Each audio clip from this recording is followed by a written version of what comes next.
The starter pawl is part of your small engine starter assembly. When the starter rope is pulled, the pulley rotates and the pawl extends outward, engaging with the starter hub. Over time, the pawl will wear and fatigue. Eventually, it can be broken off. Replacing the starter pawl is a repair that you can do yourself, and I'm going to show you how. Hi, I'm Mark Socha.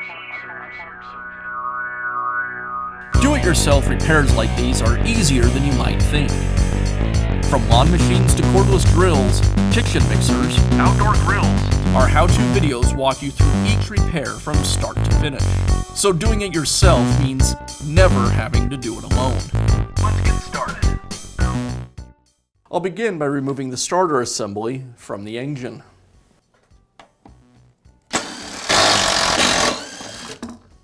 With the starter removed, now I can begin to disassemble it. First, I need to get the tension off of the spring. To do that, I'll remove the starter handle so I can release the rope.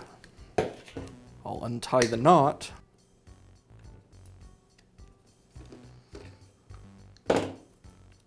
Remove the handle, and then allow the rope to recoil back into the starter. That removes the tension from the spring. Now I'll remove the screw in the center of the starter that holds it all together. In this case, the screw is a reverse thread. Now I can remove the retainer, the spring, the pawl,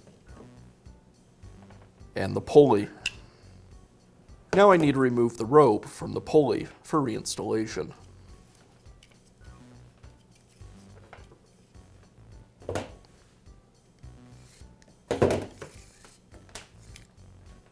Now install the pulley back into the housing. As I do this, I need to make sure that I hook the spring onto the post inside the housing.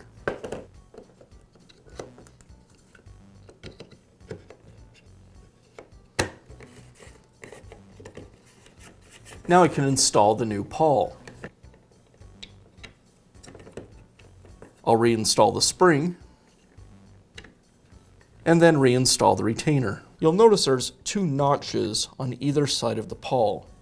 The legs and the retainer fit into those notches. Then I'll secure everything with the screw, and remember it is a reverse thread.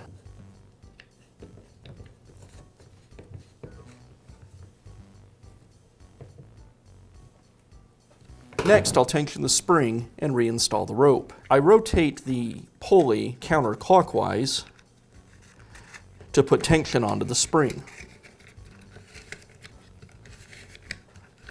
Probably about 6 or 7 turns.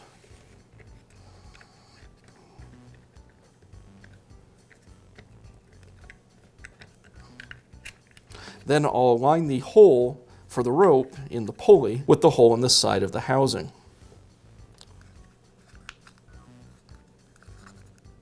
I'll insert the rope through the opening in the pulley and feed it out through the side of the housing.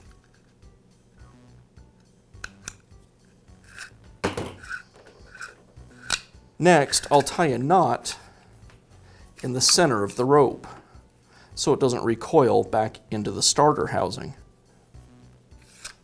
Then I can reinstall the handle.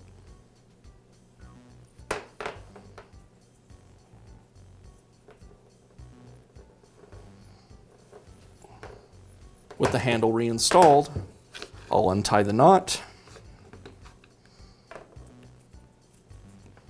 and allow the rope to recoil all the way into the housing.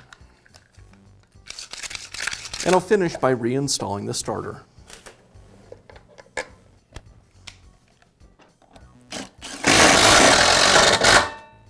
And that's how easy it is to replace the starter pawl in your small engine. Be sure to check back often for new videos and expert advice. If you found this video helpful, give us a thumbs up And leave a comment.